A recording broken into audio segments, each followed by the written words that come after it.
And welcome back to my YouTube channel back to study.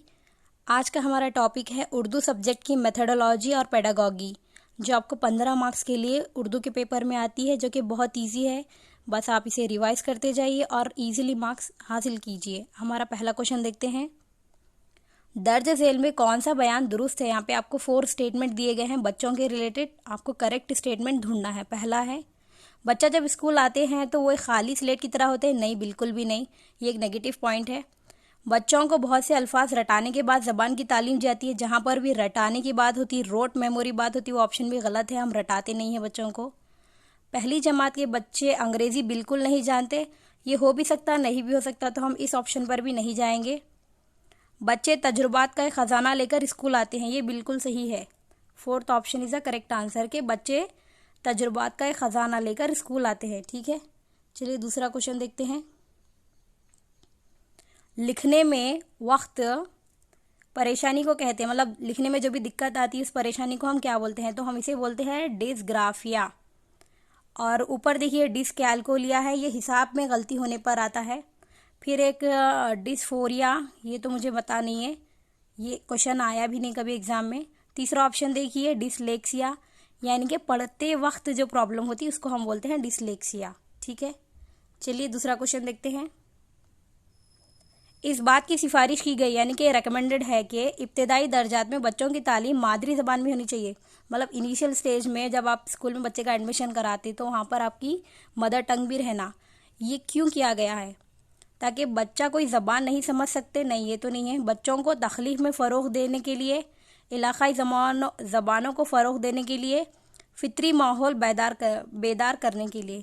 4th is the correct answer है। बच्चे को natural environment, माहौल देने के लिए आप जो है मादरी ज़बान का इस्तेमाल करते हैं।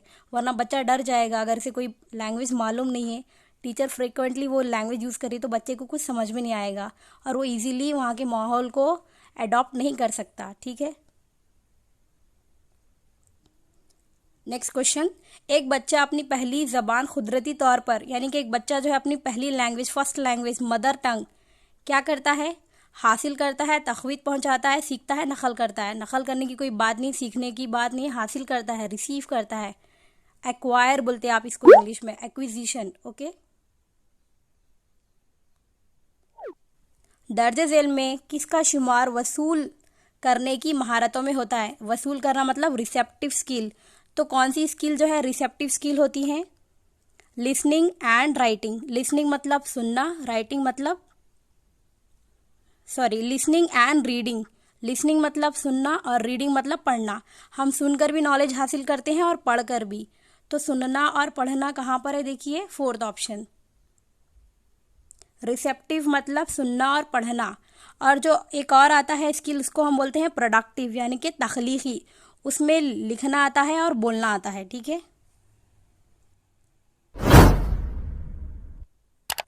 जबान की दरसियात में अदब को शामिल करना चाहिए। मतलब आप जब कोई लैंग्वेज सिखा रहे तो उसमें आपको लिटरेचर यानी अदब भी लेना चाहिए। इससे क्या होता है? ये तुलबात पर नसाब का बोझ कम करने में मावन होता है। जी नहीं, ये नए अल्फाज को सीखने में तुलबा के लिए मावन होता है। ये हो भी सकता है। और ऑप्शन देखते हैं। ये मसन्नत जबान की तदरीस और आमोजश का जरिया होता है। ये करेक्ट है। देखिए 3rd वन। ठीक है, ये मसन्नत जबान की तदरीस और आमोजिश का तरीका होता है। तुलबा से पढ़ी हुई कहानी को दोबारा बयान करने के लिए कहने से उस्ताद को क्या जानने में मदद मिलेगी? मतलब आप एक स्टोरी सुना दिए एज ए टीचर, तो आप बच्चे को बोल रहे कि वो स्टोरी में आप क्या क्या सुने रिपीट करो। आप ये क्यों पूछ रहे? इससे आपको क्या पता चलता बच्चों के बारे में? उनका तलफ़ुज़, उनका इमला, उनकी जहानत, उनकी समझ। यहाँ पे आंसर होगा समझ, कि बच्चा आपकी कहानी को आपने जो सिखाया है कितना समझा। ठीक है, अगला क्वेश्चन देखिए। कौन सी जबान उस्ताद की मदद से रस्मी माहौल में सिखाई जाती है? मादरी जबान तो बच्चा घर से सीखता है। घर में बोली जाने वाली जबान, मादरी, ये दोनों सेम ऑप्शन है। देखिए पहली जबान या दूसरी जबान, तो आंसर होगा दूसरी जबान। पहली जबान तो आप घर से सीखते हैं, तो रस्मी मतलब स्कूल में जो आप सीखते हैं वो दूसरी जबान होती है, सेकेंड लैंग्वेज, फॉरेन लैंग्वेज या फिर रिसीव्ड लैंग्वेज। दर्ज झेल में कौन सा मुताल्ला की महारत नहीं है? ठीक है। तख्लीक का खाका तैयार करना, किसी प्रोग्राम का एजेंडा तहरीर करना, लेक्चर के दौरान नोट्स बनाना, ये आप मुताला नहीं कर रहे, आप रिसीव कर रहे, ठीक है।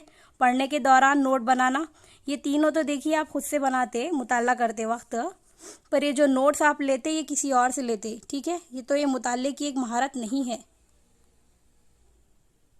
हमारे ख़यालात, जज्बात, तासीरात को दूसरों तक मुंतकिल करने और तरसील का अहम ज़रिया क्या है?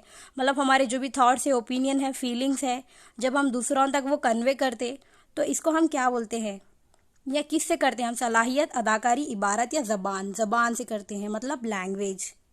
लफ्ज़ उर्दू से मुराद है, उर्दू का मतलब है लश्कर, ठीक है। ज़बान की तदरीसी महारतों की सही तरतीब बताइए। मतलब अब जो लैंग्वेज टीच करते उसके क्या है, 4 स्टेप्स रहते, LSRW, यानी कि listening, speaking, writing and reading. तो यहाँ पर कौन सा ऑप्शन सही होगा? देखिए, समाअत, गोयाई, खवानदगी एंड तहरीर, ये करेक्ट सीक्वेंस है। पहली जमात के तुलबा के लिए ज़बान की तदरीस में आमद महारत है। मतलब फर्स्ट स्टैंडर्ड के अगर कोई बच्चा है तो वो किस चीज़ में महारत हासिल करेगा? तहरीर में, समाअत में, खवानदगी में, गोयाई में। तो समाअत में उसको ज़्यादा फ़ायदा सुनने से मिलता है, क्योंकि छोटे बच्चे लिख नहीं सकते, ठीक है। बोलने भी बहुत सोच समझ के बात करते हैं वो लोग स्टार्टिंग में, और उनको पढ़ने भी नहीं आता, ठीक है। दुश्मन का गैर मुतरादिफात लफ्ज़ क्या है? दुश्मन का अपोजिट वर्ड क्या है? रफ़ीक होता है। Rafiq is the correct answer. Urdu उस्ताद के नमूने की बुलंद ख्वानदगी के औसाफ की सही तरतीब बताइए। मतलब जो उस्ताद पढ़ाते उसकी सही बुलंद ख्वानदगी के करेक्ट औसाफ क्या क्या रहना चाहिए? रवानी, रुकावट आ गया मतलब नेगेटिव है तो ये नहीं होगा। तसलसल, रवानी, ताख़िर मतलब बहुत स्लोली सर पढ़ा रहे तो ये भी सही नहीं है, इंटरेस्ट चले जाता बच्चों का। रवानी, सलासत, ताख़िर, तासीर, ताख़िर फिर से आ गया तो ये भी नहीं होगा, तो 4th ऑप्शन ही करेक्ट होगा। देखिए 4th ऑप्शन क्या है? सेहत, तलफ़ुज़, रवानी, तग़य्युर, लहन, यही करेक्ट आंसर है।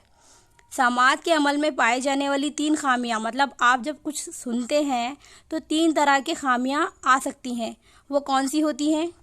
अनसुनी, नीम समाअत और गलत समाअत। यानी कि कोई कुछ बोल रहे आप वो सुने ही नहीं, आप अनसुनी हो गया, या फिर नीम समाअत मतलब थोड़ा सा सुने थोड़ा नहीं सुने, या फिर आप गलत समाअत। ये 3 खामियां हो सकती हैं समाअत के वक्त। ज़बान की तदरीस को मौसर बनाने के लिए ज़रूरी है, मतलब आप जब लैंग्वेज सिखाते तो उसको अच्छा बनाने, यूज़फुल बनाने के लिए आप क्या ज़रूरी है आपके लिए? बुलंद ख्वानी, खामोश मुताला, ज़ेर लब मुताला, बा आवाज़ बुलंद मुताला। तो इसका आंसर होगा बा आवाज़ बुलंद मुताला। इक्तिसाब को मज़ीद मुस्तकम करने के लिए बेहतरीन तरीका क्या है? मतलब लर्निंग को जो आप ऑलरेडी सीख चुके हैं उसको और मजबूत बनाने के लिए आप क्या करना? इयादा करना, मतलब उसको बार बार रिवाइज करना, ठीक है। क़वायद के लिहाज से ये जुमला दुरुस्त है। अकॉर्डिंग टू ग्रामर कौन सा सेंटेंस करेक्ट होगा? बिल्ली दूध पी, नहीं। बिल्ली ने दूध को पिया, को। बिल्ली ने दूध पिया, बिल्ली ने दूध को पिया, तो 3 इज द करेक्ट आंसर। बिल्ली ने दूध पिया, सिंपल। तदवीन निसाब में इस अमर को मलहूस रखा जाए। इक्तिसाब में आसानी हो, तुफ्ल मरकज़ हो, तालीम मरकज़ हो, उस्ताद मरकज़ हो। मतलब आप जो भी पढ़ा रहे, जो भी आप सिलेबस प्रिस्क्राइब कर रहे, बना रहे, तो उसमें आप क्या देख के बनाना? तो आप तिफ्ल मरकज़ हो, यानी कि चाइल्ड सेंटर एजुकेशन को हम प्रमोट करते हैं, ठीक है। तो हमारा मेन सेंटर ऑफ अट्रैक्शन यहाँ पे क्या होगा? चिल्ड्रंस होंगे, तो तिफ्ल मरकज़ होना चाहिए। दरसी किताब की सबसे बड़ी खूबी होनी चाहिए, मतलब आप एक जो किताब प्रिस्क्राइब करे हुए हैं उसकी क्वालिटी क्या होनी चाहिए? किताब का कागज़ उम्दा हो, किताब जाजिब नज़र हो, रंगीन तस्वीर हो, किताब मरकज़ तदरीस हो। तो करेक्ट आंसर है मरकज़ तदरीस। किताब आप लेते ही क्यों? पढ़ाने के लिए, ठीक है। ज़बान के मौलिम की सबसे बड़ी कामयाबी क्या है? एक लैंग्वेज टीचर की सबसे बड़ी कामयाबी क्या होती है? तुलबा में नज़्म व ज़ब्त पैदा करना, यानी कि डिसिप्लिन लाना।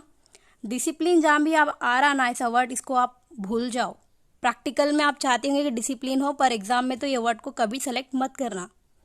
तुलबा में हुब्बुल वतनी का जज्बा पैदा करना, ये पॉजिटिव है, फिर भी देखते हैं। तुलबा में ज़बान और अदब से लगाव पैदा करना, ये अब तक का बेस्ट ऑप्शन है, फिर भी देखते हैं। कमराए जमात में तमाम तुलबा पर कड़ी नज़र रखना, देखिए हम टीचर हैं, हम फैसिलिटेटर है, रहनुमाई करने वाले हैं, हम डिक्टेटर नहीं है, तानाशाह नहीं है।